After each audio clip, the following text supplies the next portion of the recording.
ये टाइम्स नाम नवभारत का नव निर्माण मंच है और ये राजस्थान के लिए ओरिएंटेड है। आज का मुद्दा बहुत खास है। आज का मुद्दा है महिलाओं को लेकर, महिला सशक्तिकरण, महिला एवं बाल विकास स्पेशल, हमारा ये पूरा सेक्शन है। हमारे समाज में महिलाओं को शक्ति कहा जाता है। ये हमारे समाज को शक्ति देती हैं, हमारे घर को शक्ति देती हैं, आप अपने आसपास जितने भी सराउंडिंग्स है सबको शक्ति देती हैं।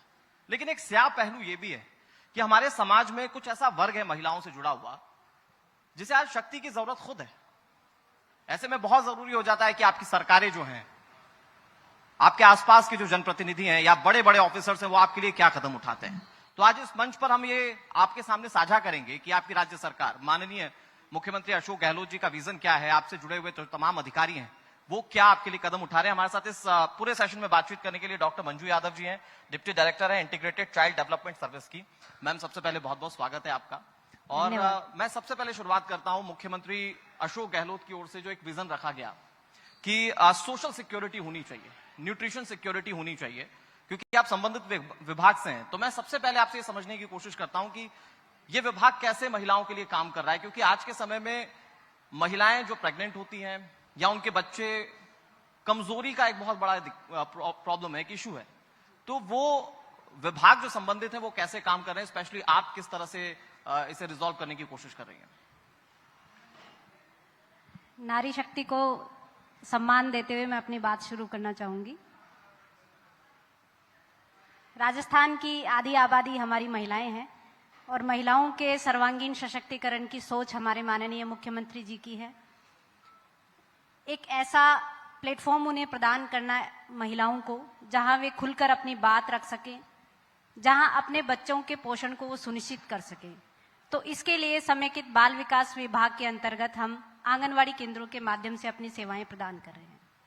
आंगनवाड़ी केंद्र एक ऐसा मंच है जहां उस क्षेत्र की आबादी की जो गर्भवती महिलाएं हैं, जो धात्री महिलाएं हैं, जो 6 माह तक के शिशु को स्तनपान कराती हैं, और जो 6 माह तक के बच्चे हैं, उनके संपूर्ण स्वास्थ्य और पोषण को सुनिश्चित करने का कार्य किया जाता है। तो आपने बताया कि अभी जैसा हमारे माननीय मुख्यमंत्री महोदय जी की सोच है कि महिलाओं को सशक्त बनाना है, तो ऐसा मंच जहां वो खुलकर अपनी बात रखें, ये एक सशक्तिकरण की बड़ी सौगात है।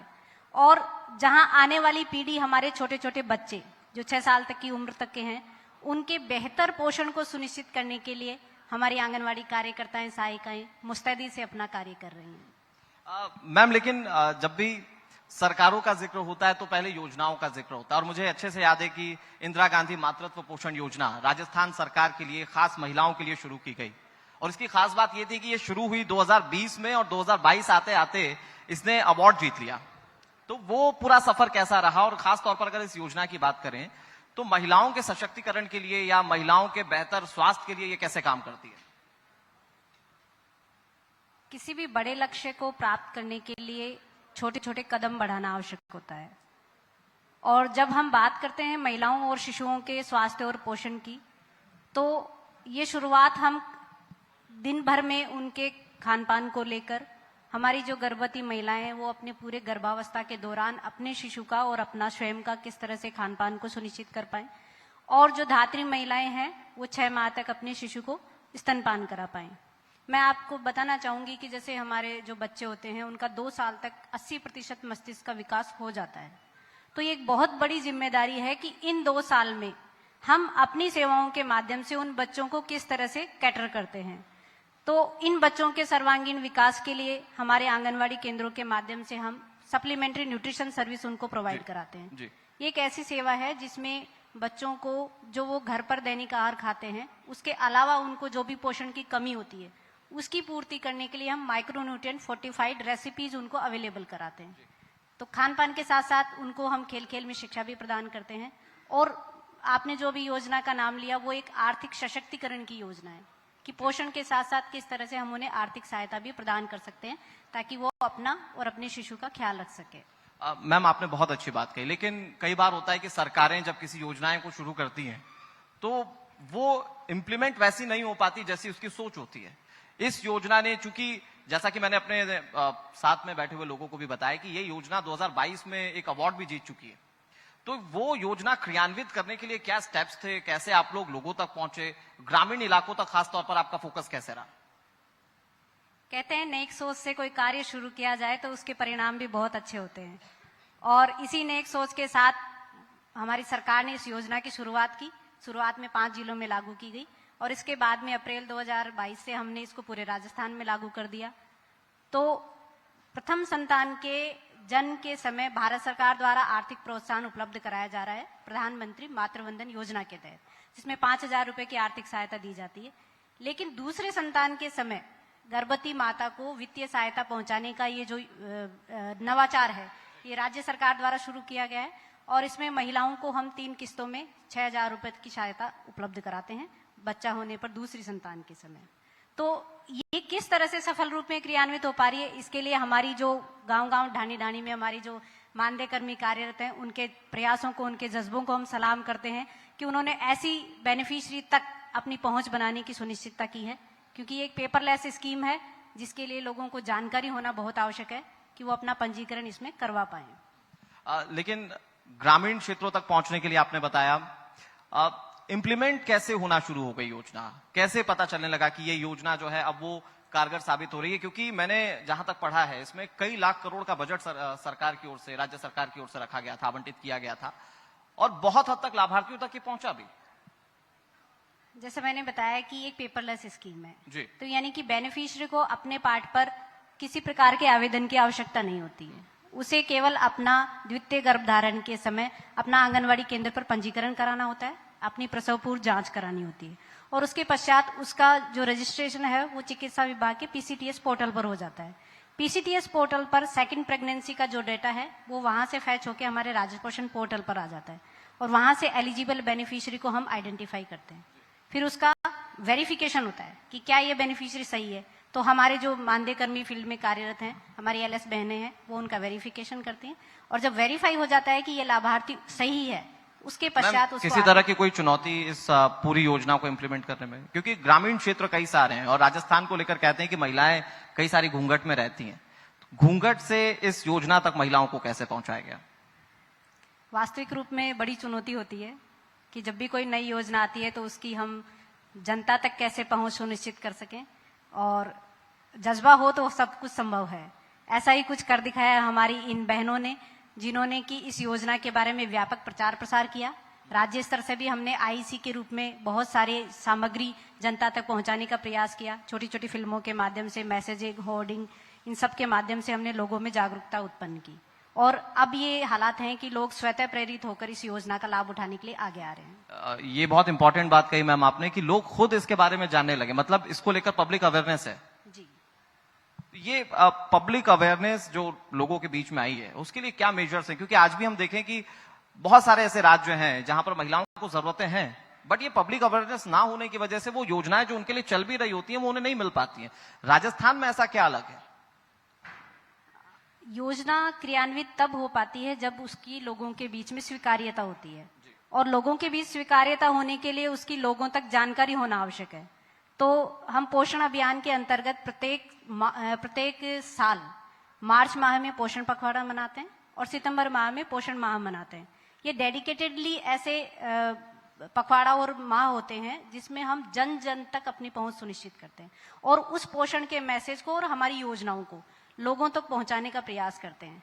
और इसी को एक आंदोलन के रूप में जब हम देखते हैं कि सितंबर माह के बाद में लोगों को इतनी अवेयरनेस आती है कि वो अपने आप इन योजनाओं के बारे में जानकारी लेने के लिए हमारे आंगनवाड़ी केंद्रों पर संपर्क करते हैं। तो ये एक सतत प्रयास है जो लगातार जारी है। ये तो मैम बहुत अच्छा लगा, लेकिन अगर हम महिलाओं के लिए, जो हमारे देश की आधी आबादी है, उनके लिए बात करें और सिर्फ एक योजना की बात हो जाए तो मुझे लगता है कि ये नाइंसाफी होगी। राजस्थान में सरकार महिलाओं को लेकर अभी और क्या सोच रही है, क्या विजन है और अभी तक कौन कौन सी योजनाएं जो है वो खास तौर पर महिला ओरिएंटेड चलाई गई है? महिलाओं की सोशल सिक्योरिटी और न्यूट्रिशन सिक्योरिटी हमारे विभाग का मुख्य उद्देश्य है। तो न्यूट्रिशन सिटी के पार्ट पे में हम आंगनवाड़ी केंद्रों पर महिलाओं को उनके पोषण को सुनिश्चित करने के लिए पूरक पोषाहार उपलब्ध कराते हैं और ये सरकार का नवाचार है कि जो पूरक पोषाहार हमारे बेनिफिशियरी को उपलब्ध करवाया जा रहा है वो माइक्रो न्यूट्रिएंट फोर्टिफाइड है, यानी बहुत से ऐसे सूक्ष्म पोषक तत्व जो उसको डेली डाइट से नहीं मिल पाते हैं वो हमारे इस पोषाहार से मिलते हैं। इसके अलावा हमारी जो बहनें हैं उनको आंगनवाड़ी केंद्र पर जागरूकता के लिए माह में 2 बार हम CBE यानी कम्युनिटी बेस्ड इवेंट आयोजित करवाते हैं, जहां जो गर्भवती महिला है उसकी गर्भावस्था परामर्श यानी उसको गर्भावस्था के दौरान क्या खाना है, किस तरह से अपने शिशु का ख्याल रखना है, ये हम उसे परामर्श देते हैं। इसी के साथ साथ जो 6 माह के शिशु होते हैं, हम सभी जानते हैं कि 6 माह तक शिशुओं को एक्सक्लूसिव ब्रेस्ट फीडिंग कराना चाहिए, यानी माता को केवल अपना स्तनपान कराना चाहिए। 6 माह जब पूरे हो जाते हैं तो उसके बाद उसको ऊपरी आहार क्या खिलाना चाहिए, कि स्तनपान के साथ साथ जो ऊपरी आहार खिलाना है उसके संबंध में हम अन्नप्राशन दिवस मनाते हैं। हमारे जो पुरुष हैं उनकी महिलाओं के स्वास्थ्य पोषण को सुनिश्चित करने में उतनी ही बड़ी भागीदारी होती है जितनी स्वयं महिला की होती है। तो उनको जागरूक करने के लिए भी हम सुपोषण दिवस और जन स्वास्थ्य संदेश दिवस मनाते हैं। तो एक तरीके से हम ये कह सकते हैं कि न केवल योजनाएं जा रही हैं, अपितु उन योजनाओं के लिए लोगों को अवेयर करने के लिए पर्याप्त परामर्श और जानकारी भी हमारे केंद्रों पर उपलब्ध की जा रही है। मैम, लेकिन आपने सप्लीमेंट्री न्यूट्रिशन का जिक्र किया, मुझे ये बताइए कि कौन कौन से ऐसे न्यूट्रिशन है जो लोगों तक पहुंचाया जाता है, और क्योंकि हमने वो पहले वाला भी एक दौर देखा है जब महिलाओं को जो दाइयां होती थी वो महिलाओं के का प्रसव करवा देती थी, फिर वो मॉडर्नाइजेशन का दौर आया, अस्पताल का दौर आया, लेकिन अभी भी कई इलाकों में उसको लेकर वो अवेयरनेस नहीं। तो उस अवेयरनेस के लिए क्या कदम आप लोग उठाते हैं? जो सप्लीमेंट्री न्यूट्रिशन हम आंगनवाड़ी केंद्रों पर उपलब्ध कराते हैं, सबसे पहले हमने इंश्योर किया कि वो माइक्रोन्यूट्रिएंट फोर्टिफाइड हो, यानी कि जो आपको रिक्वायर्ड कैलोरी और प्रोटीन और जो माइक्रोन्यूट्रिएंट लेवल एक प्रेग्नेंट लेडी के लिए या एक लैक्टेटिंग मदर के लिए जरूरी है, वो हमारे उस फूड पैकेट से इंश्योर होना चाहिए। दूसरी बात, उसकी डिलीवरी उस बेनिफिशियरी तक हो, इसके लिए हमने पूरा एक मैकेनिज्म तैयार किया कि हम QR कोड स्कैन करके उसकी डिलीवरी प्राप्त करें। और फिर तीसरी बात कि बेनिफिशियरी उसको खाए, तो उसके लिए भी उसको पूरी समझाइश की जाती है कि आपके लिए स्पेशली डिजाइन किया गया है और इसमें इस तरह के पोषक तत्व मिलाए गए हैं कि आप खाएंगे तो आपका और बच्चे का संपूर्ण विकास होगा। और सबसे बड़ी बात यह है कि जब महिलाएं अपने गर्भावस्था के दौरान जो उनको उचित खान पान का ध्यान रखना है, वो बहुत से परिवार होते हैं जो आर्थिक दृष्टि से सशक्त नहीं हो पाते और वो उसकी पूर्ति नहीं कर पाते, तो ऐसी स्थिति में ये योजनाएं उनके लिए मील का पत्थर साबित होती है। मैम, मैंने अभी आपको सुना और कई लोग भी सुन रहे होंगे, तो आपने जिक्र किया कि QR कोड होता है जी। तो ये अभी राजस्थान के गांव में QR कोड को लेकर अवेयरनेस है, महिलाएं जानती हैं कि उस QR कोड से क्या होगा? जो हमारे मैकेनिज्म में हमारी आंगनवाड़ी कार्यकर्ताएं होती हैं, जिनकी जिम्मेदारी होती है कि ये पूरक पोषाहार उन्हें प्राप्त करना है और उसके बाद बेनिफिशियरी तक पहुंचाना है, तो उनको आज पूरी जानकारी है। वे इतनी सशक्त हो गए हैं, आप देखें हमारी बहनें जो हैं वो इतनी सशक्त हैं कि उन्होंने स्मार्टफोन यूज करना शुरू किया है और ICDS में एक डिजिटल क्रांति आ गई है कि महिलाएं स्मार्टफोन यूज कर रही हैं, पोषण ट्रैकर के माध्यम से आंगनवाड़ी की दैनिक रिपोर्टिंग कर रही हैं और उस स्मार्टफोन पर दिए गए ऐप के माध्यम से ही वो हमारे पोषाहार के QR कोड को स्कैन करती हैं। मीन्स इट इज एंश्योर्ड कि वो उसने प्राप्त कर लिया है और फिर उसके बाद में वो बेनिफिशियरी तक उसको पहुंचाती हैं। तो ये एक नवाचार पूरे भारत में, राजस्थान में इस तरह का नवाचार हमने शुरू किया है जिसको राष्ट्रीय स्तर पर भी प्रशंसा मिल रही है। और ये डिजिटलाइजेशन के लिए तो फोकस हर तरफ किया जा रहा है, केंद्र सरकार भी कर रही है, आप लोगों ने भी बड़े पैमाने पर किया। ये सफर कैसा रहा? क्योंकि राजस्थान में तो अभी भी मैं देख रहा हूं कई सर पे पल्लू रखा हुआ है महिलाओं के, इस पे कई महिलाएं तो घूंघट में रहती हैं और डेंस इलाकों में जाएं जिनको सबसे ज्यादा ऐसी योजनाओं की जरूरत है, वहां पर तो महिलाएं घूंघट उठाती नहीं है। तो वो घूंघट से लेकर QR कोड तक का सफर कैसे बताएंगे आप? ये एक इतना दिलचस्प सफर है कि जिसने इस सफर को जिया है वो भी अपने आप में गौरव महसूस करती हैं और जिन्होंने उनका साथ दिया है वो भी अपने आप में फक्र महसूस करते हैं। क्योंकि एक दौर मुझे याद है जबकि आंगनवाड़ी में हमारी जब ये मानदेय कर्मी बहनों की भर्ती होती थी तो साक्षर होना मात्र एक योग्यता होती थी। तब से लेकर अब तक के इस सफर में इनके लिए निर्धारित शैक्षणिक योग्यताएं तय कर दी गई हैं और इवन सबसे बड़ी बात है कि इनके मन की इच्छा शक्ति कि इन्होंने उस चीज को दिल से अपनाया, सीखा कि 55 साल की उम्र में भी हमारी महिलाएं स्मार्टफोन का प्रयोग कर रही हैं और न केवल प्रयोग कर रही हैं अपितु उसके बेहतर तरीके से हमारे बेनिफिशियरी को उसके थ्रू काउंसिल भी कर रही हैं कि छोटे छोटे वीडियोस को स्मार्टफोन पर दिखाकर लाभार्थी को समझाना कि आपके लिए ये सेवा है, इस तरह से आपको परामर्श हम दे रहे हैं, आप इस तरह से अपने बच्चे का ख्याल रखें। तो ये एक डिजिटल क्रांति कह सकते हैं हम इसे ICDS के लिए। मैम, भारत की गिनती उन देशों में होती थी पूरी दुनिया में जहां पर जन्म देने वाली माँ और जन्म लेने वाला बच्चा सबसे हाई रिस्क पर होते थे। आज राज्यों के स्तर पर या सरकारों के स्तर पर जिस तरह से काम किया जा रहा है उस रेट को बढ़ाने की कोशिश की जा रही है, लेकिन मुझे ये बताइए मैम कि ये चुनौती कितनी बड़ी है, आप कितनी बड़ी चुनौती से पाती हैं, क्योंकि आप तो बहुत जमीन पर काम करने वाली हैं, तो ये कितनी बड़ी चुनौती है। और आज के समय में जब मोबाइल फोन का भी इस्तेमाल है, बहुत आसानी से चीजों को समझा जा सकता है, तो आज के समय में भी किन चीजों को आप लोग फेस करते हैं? चुनौतियां वास्तव में बहुत सारी होती हैं, और तब जबकि हम समुदाय के निचले स्तर पर जाकर लोगों से संपर्क करने का प्रयास करते हैं। लोगों की योजना के प्रति इच्छा भी हो सकती है और अनिच्छा भी हो सकती है, लेकिन उन्हें चूंकि उस सेवा का लाभ पहुंचाना है तो हमें उन्हें तैयार करना होता है, और इसके लिए पूरे समर्पित भाव से हमारी जो फील्ड कार्मिक हैं वो सब कार्य करते हैं। आप देखेंगे कि जो इनकी मेहनत है वो किस रूप में परिलक्षित हो रही है। NFHS 4 के आंकड़े, जो नेशनल फैमिली हेल्थ सर्वे है, उसके आंकड़े आते हैं जो ये दिखाते हैं कि बच्चों में स्टैंडिंग यानी कि उम्र के अनुसार उनकी लंबाई, वेस्टिंग यानी कि उम्र के अनुसार उनकी हाइट के अनुसार दुबलापन, और जन्म के समय लो बर्थ वेट, तो ये चीजें किस तरह से इंप्रूव हुई हैं।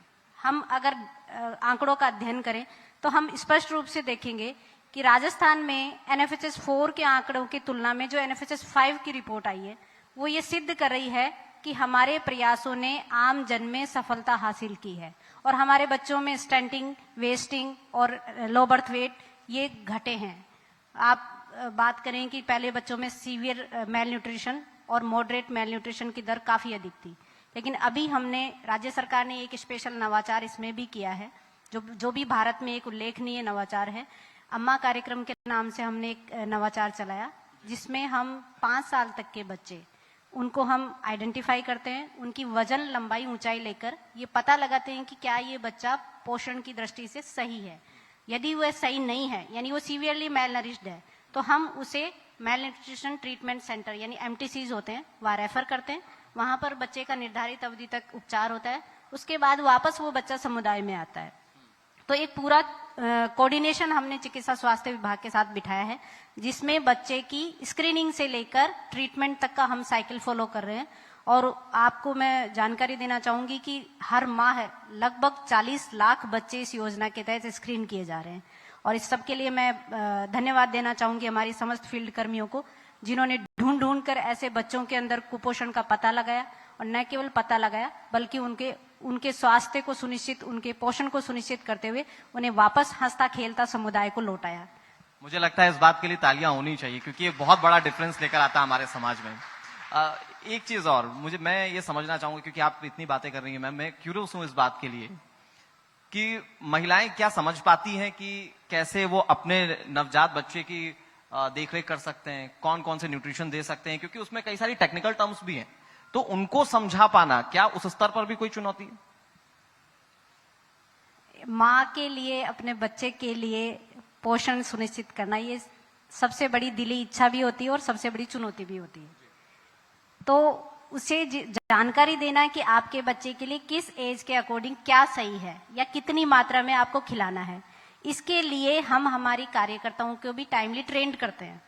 छोटी छोटी ट्रेनिंग्स हम इनकी सेशन वाइज ILA ट्रेनिंग्स होती है, इंक्रीमेंटल लर्निंग अप्रोच, तो उसमें इनकी ट्रेनिंग्स हम करवाते हैं। और इनके लिए टूल किट हमने डिजाइन किए हैं, जिसमें पोषण ट्रैकर ऐप पर ही इनके लिए छोटे छोटे वीडियो मैसेजेस होते हैं, जो ये बेनिफिशियरी मदर को दिखाकर ये कन्विंस करने का प्रयास करती हैं कि आप अपने बच्चे को इस तरह से डाइट प्लान करें, उसको इस तरह से खिलाएं, ताकि वो लगातार सुपोषण की आगे बढ़े, कुपोषण की तरफ ना जाए। मैं अपने दर्शकों को बताऊं कि राजस्थान में 2022 से पहले शिशु मृत्यु दर जो 35 हुआ करता था, वो अब घटकर 32 हो गया है। और अभी जो रिपोर्ट आएगी, उम्मीद है मैम कि वो इससे भी ज्यादा बेहतर राजस्थान को इंप्लीमेंट करेगी या फिर इंडिकेट करेगी। लेकिन वो जो शिशु मृत्यु दर कम होना, उसके लिए क्या रोड मैप आप लोगों ने तैयार किया है? शिशु मृत्यु दर कम होने के लिए सबसे पहली जरूरी बात है कि इंस्टीट्यूशनल डिलीवरी इंश्योर होनी चाहिए। आज वो जमाना गया जब घर में दाइयों के हाथ से प्रसव हुआ करते थे।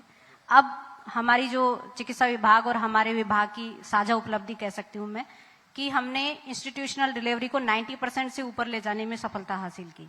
और जब इंस्टीट्यूशनल डिलीवरी होती है तो उसी समय माँ को यह भी परामर्श दिया जाता है कि आप शिशु को 6 माह तक एक्सक्लूसिव ब्रेस्ट फीडिंग करवाएं। तो ये दोनों चीजें हैं, ये इंश्योर करती हैं कि शिशु मृत्यु दर कम होगी, क्योंकि जन्म के 48 घंटे के भीतर अगर बच्चे की मृत्यु होती है तो वो जिम्मेदारी विभाग को अपने ऊपर लेनी होती है। तो हमारे जो जितने भी फील्ड कर्मी हैं, चाहे वो चिकित्सा विभाग के हों, चाहे ICDS के हों, वो मिलकर ही इंश्योर करते हैं कि ड्यूरिंग प्रेगनेंसी मदर की पूरी हेल्थ चेकअप हो, उसको पूरा न्यूट्रिशन काउंसल हो और उसका इंस्टीट्यूशनल डिलीवरी हो। इंस्टीट्यूशनल डिलीवरी के बाद जन्म के 2 घंटे के भीतर बच्चे को कोलेस्ट्रम यानी माँ का पहला गाढ़ा पीला दूध पिलाया जाए, जो बच्चे के लिए अमृत के समान होता है। आज हमारे बहनों के प्रयास से आप देखेंगे कि जब बच्चे को शुरुआत में जन्म के समय घुट्टी पिलाने का रिवाज था, आज वो बिल्कुल बंद हो गया है और माताएं अपना पहला गाढ़ा पीला दूध यानी कोलेस्ट्रम ही बच्चे को पिलाती हैं। वो एक ऐसा टूल है जिससे कि बच्चा ताउम्र स्वस्थ रहता है, बीमारियों से कम ग्रसित होता है और शिशु पहला वैक्सीन कहते हैं उसे। Yes, definitely that is first vaccine for the mother and child. Mother उसको देती है, लेकिन बच्चे के लिए वो एक तरीके का अमृत होता है। मुख्यमंत्री अशोक गहलोत को लेकर जो चर्चा है वो ये है कि वो महिलाओं को लेकर काफी संवेदनशील है, जो स्थिति है उसे बेहतर कैसे किया जाए उसको लेकर हमेशा कदम उठाते हैं। अगर मैं विजन की बात करूं, विभागवार अगर मैं विजन की बात करूं, तो आप लोगों के विभाग में या आप लोगों के डिपार्टमेंट में अभी किस तरह की जिम्मेदारियां आप लोगों के पास हैं और आने वाले वक्त के लिए आप क्या विजन देखती है, महिलाओं का उत्थान और कैसे होगा? महिलाओं को उत्थान के लिए सबसे पहली बात कि उन्हें आंगनवाड़ी केंद्रों के माध्यम से रोजगार प्राप्त हो रहा है, तो इसमें भी सरकार ने प्रयास किया कि 10,000 नए आंगनवाड़ी सेंटर खोले जाएंगे, तो उसमें हमारी बहनों को और रोजगार मिलेगा।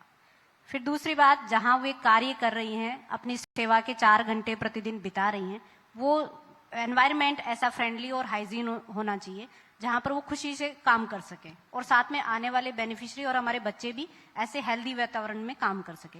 इसके लिए सरकार ने 25,000 आंगनवाड़ी केंद्रों को अनिल अग्रवाल फाउंडेशन के साथ टाई अप करके और नंदघर के रूप में विकसित करने का कार्य शुरू किया है।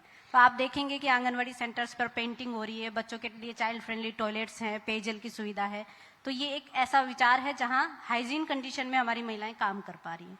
फिर तीसरी बात ये कि इन्हें आर्थिक दृष्टि से और कैसे सशक्त बनाया जा सकता है, तो इसके लिए बहुत सारी उद्यम प्रोत्साहन योजनाएं, इनके कौशल विकास के लिए प्रशिक्षण योजनाएं, इनके लिए कंप्यूटर प्रशिक्षण योजनाएं, ये हमारी सरकार चला रही है। और मेंस्ट्रुअल हाइजीन को इंश्योर करने के लिए उड़ान योजना भी सरकार द्वारा चलाई जा रही है। तो ये ऐसी समेकित रूप से ऐसी योजनाएं हैं जो महिलाओं के होलिस्टिक डेवलपमेंट को शो करते हैं। मैं इसमें एक चीज और जोड़ता हूं, मैं मेल पार्टिसिपेशन को आप लोग कितना ध्यान में रखते हैं? क्योंकि महिलाओं को आप सारी जानकारियां दे दें, संसाधन दे दें, लेकिन अगर वो सपोर्ट नहीं रहेगा, घर पे मेल पार्टिसिपेशन नहीं रहेगा, तो शायद उतने बेहतर तरीके से क्रियान्वित नहीं हो पाएगा। आपने बिल्कुल सही कहा अनुराग जी, मेल पार्टिसिपेशन बिना शायद हमारी योजनाएं भी इतनी ज्यादा सक्सेसफुल नहीं हो पाए।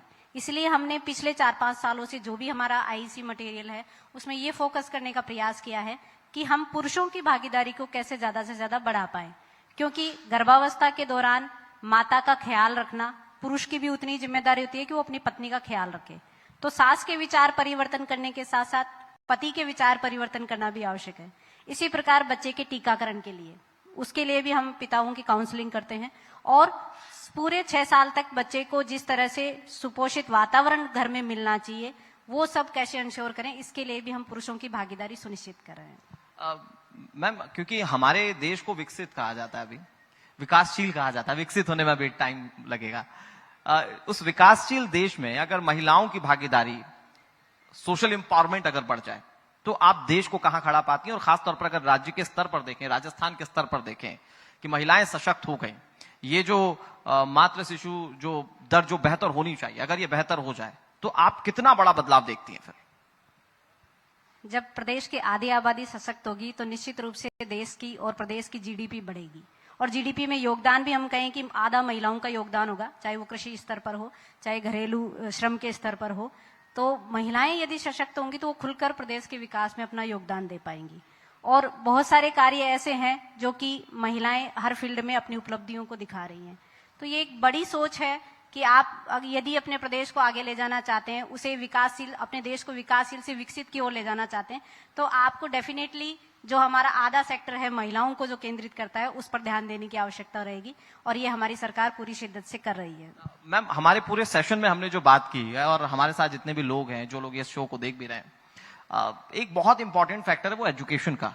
तो वो चाहे वो बतौर माँ किसी महिला को एजुकेशन देनी हो या वो जब बच्ची हो तो किसी को एजुकेशन देनी हो, ये एजुकेशन कितना बड़ा फैक्टर है विमेन एम्पावरमेंट के लिए? एजुकेशन निश्चित रूप से बहुत बड़ा फैक्टर है, लेकिन एजुकेशन, लिटरेसी और काउंसलिंग, ये दोनों तीनों चीजें मिली हुई है। एजुकेशन का मतलब ये नहीं कि सिर्फ आपने स्कूल की डिग्री हासिल कर ली। एजुकेशन का मतलब ये भी है कि आपने अपने बच्चे को, अपनी बेटियों को किस तरह की सीख दी। चाहे हम आज बात करते हैं कि स्कूली लेवल से या हमारे आंगनवाड़ी लेवल से हम गुड टच बैड टच के बारे में बच्चियों को सिखाते हैं। बच्चियों को मेंस्ट्रुअल हाइजीन कैसे इंश्योर करना है, ये माँ बेहतर तरीके से उनको सिखा सकती है। तो शी इज ऑल्सो एजुकेटिंग। हम इसे भले ही डिग्री नहीं कह सकते, लेकिन एजुकेट हर लेवल पे किया जा रहा है। तो एजुकेशन को हम इंश्योर करने में बहुत बड़ा रोल हमारी महिलाओं का मानते हैं। और जब वो एजुकेट होती हैं तो उसका बदलाव आप देखते हैं, चाहे शैक्षिक क्षेत्र में देख लीजिए, चाहे किसी भी क्षेत्र में देख लीजिए। एक बड़ा एग्जाम्पल आप खुद हैं। धन्यवाद इस कमेंट के लिए। और सामने जो हमारी बहनें बैठी हैं वो सब भी इस बदलाव का उदाहरण है कि उन्होंने घूंघट से बाहर आकर, कहते हैं घूंघट की बेड़ियां तोड़ने दो, महिलाओं को आगे बढ़ने दो। तो ये बहुत बड़ी उपलब्धि है हम सब के लिए कि आज महिलाएं बढ़ चढ़कर अपनी बात को कह पा रही हैं, खुलकर अपनी बात हर मंच पर रख पा रही हैं। तो इन सभी के सशक्तिकरण को भी हम सलाम करते हैं। घूंघट की बेड़ियों का जिक्र है, पहले प्लीज एक बार बहुत जोरदार तालियां हो जाए इतनी अच्छी बात के लिए। मैम, घूंघट की बेड़ियों का आपने जिक्र किया, मुझे लगता है कि राजस्थान के अभी कुछ डेंस इलाके ऐसे हैं जहां पर ये बेड़ियां टूटी नहीं। तो स्पेशली अगर महिलाओं के सेक्टर की बात की जाए, उससे जुड़े हुए डिपार्टमेंट के लेकर बात की जाए, तो सरकारों का विजन उसके लिए क्या है? क्योंकि कुछ लोग संस्कृति से जोड़ते हैं, वो एजुकेशन या विमेन एम्पावरमेंट को नहीं देखते, वो पहले प्रायोरिटी देते हैं अपनी संस्कृति को। वो कहते हैं कि हमारे घर की बेटियां बिना घूंघट के कैसे घूम सकती हैं। ये कितना बड़ा चैलेंज आप प्रदेश के लिए देखते हैं, और ये अगर चैलेंज है तो कैसे हम इसे पार पाएंगे? जब कोई बात हमारी परंपरा और हमारी संस्कृति से जुड़ी हुई होती है तो उसमें बदलाव लाना इतना आसान नहीं हो पाता है। और जब हम बात करते रहते हैं कि पुरुष प्रधान समाज है तो वहाँ महिलाओं को आगे लाने के लिए भी विशेष प्रयास करने होते हैं। और ऐसे में घूंघट प्रथा की यदि बात करें तो आप सही कह रहे हैं कि अभी भी बहुत सारे क्षेत्र ऐसे हैं जहाँ की महिलाएं हिचकती हैं बाहर आने के लिए। और पंचायती राज का जो आरक्षण हुआ है उसके पश्चात महिलाएं ऐसे प्लेटफॉर्म उनको मिलने लगे हैं कि वो मंच पर आकर अपनी बात कहने लगी हैं। और धीरे धीरे जब महिलाओं के हाथ में कमान आती है तो वो अपने आप अपने साथ अपनी बहनों को सशक्त करती हैं, उन्हें उस बेड़ियों को तोड़ने के लिए प्रेरित करती हैं, आगे आने के लिए प्रेरित करती हैं। और इसी का नतीजा है कि पंचायती राज के आरक्षण को कितने साल हुए हैं, लेकिन आज महिलाएं गांव से लेकर आप राज्य स्तर तक हमारी कॉन्स्टिट्यूएंसी के नेतृत्व में भी देख सकते हैं, सब जगह महिलाओं ने अपनी बात पूरी जोश के साथ रखी है, पूरी हिम्मत के साथ रखी है और घूंघट की बेड़ियों को तोड़ने में बहुत हद तक सफलता भी हासिल की है। मैम, यहां से लेकिन अगर राज्य सरकार के रोल को डिफाइन करना हो, योजनाएं कारगर होती हैं, वो विजन कारगर होता है, वो सोच कारगर होती है, राज्य सरकार के स्तर पर वो क्या चीज होती है जो इन कुरीतियों को भी खत्म कर सकती है और एक बेहतरीपन जो है वो हमारे समाज में ला सकती है? क्या बेहतरीन, क्या अहम फैक्टर है इसके लिए? देखिए, दबाव से या बलपूर्वक किसी चीज को भी खत्म नहीं किया जा सकता है। इसके लिए आपको सॉफ्ट डिप्लोमेसी अपनानी होती है, इस तरह की रणनीति बनानी होती है कि आप किस तरह से किस ग्रुप को आप अपने बेनिफिशियरी ग्रुप में शामिल करेंगे कि वो ये बदलाव ला सके। और जब सेंसिटिव इशू होता है कोई जो कि समाज की कल्चर से जुड़ा हुआ होता है तो वो एक बड़ा चैलेंज सरकार के लिए भी होता है। लेकिन सरकार ने अपने स्तर पर तय किया कि जो भी हमारा मीडिया होगा, जो हमारी जिस भी तरीके से हम अपनी बात जनता तक पहुंचा पाएंगे, उससे हम ये पूरा प्रयास करेंगे कि हमारी महिलाएं इन कुप्रथाओं को, इन जो पुरानी प्रथाएं हैं, इनसे बाहर निकलने का प्रयास करें। तो हमारे हर एक प्लेटफॉर्म पर, चाहे वो ग्राम सभा की बैठकें हों, वहां भी महिलाओं को पूरा मौका दिया जा रहा है। विशेष ग्राम सभाएं आयोजित की जाती हैं जहां महिलाएं आकर खुलकर अपनी बात रखती हैं। तो छोटे छोटे मंच से शुरू करके और विधानसभा तक के मंच पर आप देख रहे हैं कि ये बेड़ियां जो है धीरे धीरे तोड़ी जा रही है। मैम, विकास को लेकर जब बातें होती हैं, बातें बहुत लंबी खिंच सकती हैं, बहुत लंबी बात हम कर सकते हैं। मैं आपसे आखिर में एक चीज और समझता हूं कि जब भी आज हम बात करते हैं किसी भी सिनेरियो की, हम बात करते हैं कि आने वाले कुछ सालों में क्या। तो मैं अगर राजस्थान में महिलाओं के पर्सपेक्टिव से बात करूं कि आने वाले कुछ सालों में, स्पेशली अगर मैं एक डेडलाइन तय करूं इसके लिए कि 2030 तक, जो कि खुद मुख्यमंत्री भी फोकस कर रहे हैं, तो राजस्थान की महिलाएं 2030 तक आप कहां देखती हैं? 2030 तक मैं मान के चलती हूँ कि आज हमारी जो वुमेन एम्पावरमेंट है वो यदि 50% है तो 2030 तक हम लगभग 90% वुमेन एम्पावरमेंट तक पहुंच पाएंगे। वुमेन लिटरेसी को हम बढ़ाकर और 80% से ऊपर ले जा पाएंगे। और महिलाएं से जुड़े हुए जो मुद्दे हैं, जैसे कि महिलाओं में हिंसा या महिलाओं के प्रति अपराध की घटनाएं, इनको कंट्रोल करने के लिए भी एक स्ट्रेटेजिक प्लान सरकार के स्तर से बनाया जाता है और उनमें भी चरणबद्ध रूप से कमी करने के लिए हम सभी प्रयासरत हैं।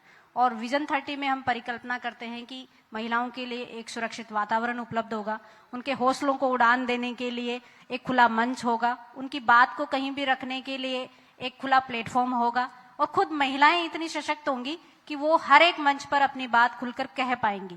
तो जब आप ये बदलाव 2030 तक देखेंगे तो हमारा विभाग भी एक बदले रूप में नजर आएगा, जहां चारों ओर आप महिलाओं की खुशहाली और उनकी तरक्की को देख पाएंगे। मुझे लगता है कि एक जोरदार तालियां होनी चाहिए। एक सुनहरे भविष्य का सपना गढ़ रहे हैं मुख्यमंत्री अशोक गहलोत जी, आप जैसे अधिकारी में। एक और आखिरी चीज, क्या ये योजनाओं के तौर पर होगा या फिर जमीन पर काम करने के लिए कोई और तरीका? सरकार के द्वारा नीति निर्माण किया जाता है, नीति को क्रियान्वित करने के लिए योजनाएं बनती हैं और योजनाएं धरातल पर तब जाती हैं जब उससे जुड़ा हुआ अमला पूरी ईमानदारी से उसको क्रियान्वित करने का संकल्प ले। तो बिल्कुल इसी रूप में हम सरकार के विजन को जमीन पर लाने का प्रयास करेंगे कि जिस प्रकार के निर्देश हमारी योजनाओं में तय किए जाएंगे उनको हम सभी, केवल एक व्यक्ति परिवर्तन का बेड़ा नहीं उठा सकता, तो हमारी जो कड़ी से कड़ी जुड़ेगी वो सब मिलकर इस बदलाव को लाने में सक्षम हो पाएंगे। I hope so. नारी को नारायणी कहते हैं और कहा जाता है कि जहां नारी का वास होता है वहां भगवान खुद विराजते हैं। आखिरी में क्या संदेश देना चाहेंगे पूरे प्रदेश को या यूं कहिए कि देश भर की जनता, देश भर की महिलाओं को? मैं यही संदेश देना चाहूंगी कि आप अपने अंतर्मन की शक्ति को पहचानें। इस सृष्टि का आधार कहते हैं नारी है। यत्र नार्यस्तु पूजन्ते रमन्ते तत्र देवता। तो जब सृष्टि का आधार ही नारी है तो इस प्रदेश के विकास का आधार भी आप और हम हैं। आप खुलकर अपने विचारों को रखें, अपने संकल्प को पहचानें, अपनी इच्छा शक्ति को पहचानें और सरकार के इस विकास यात्रा में अपने आप को जोड़ के रखें। निश्चित रूप से हम 2030 तक इस बदलाव के साक्षी रहेंगे। आप सभी को मेरी शुभकामनाएं। धन्यवाद। शुक्रिया मैम। जैसा कि मैंने पहले भी कहा कि विकास की बातें बहुत लंबी हो सकती हैं, लेकिन आज के सेशन में आपने ये बताया कि क्या सरकार का विजन है और ना सिर्फ सरकार का विजन, अब तक सरकार ने किया क्या, वो कैसे एक बड़े चेंज के रूप में सामने आया, आपने इसको बहुत आसानी से बताया। बहुत शुक्रिया मैम आपका हमारे साथ जुड़ने के लिए और बातचीत करने के लिए।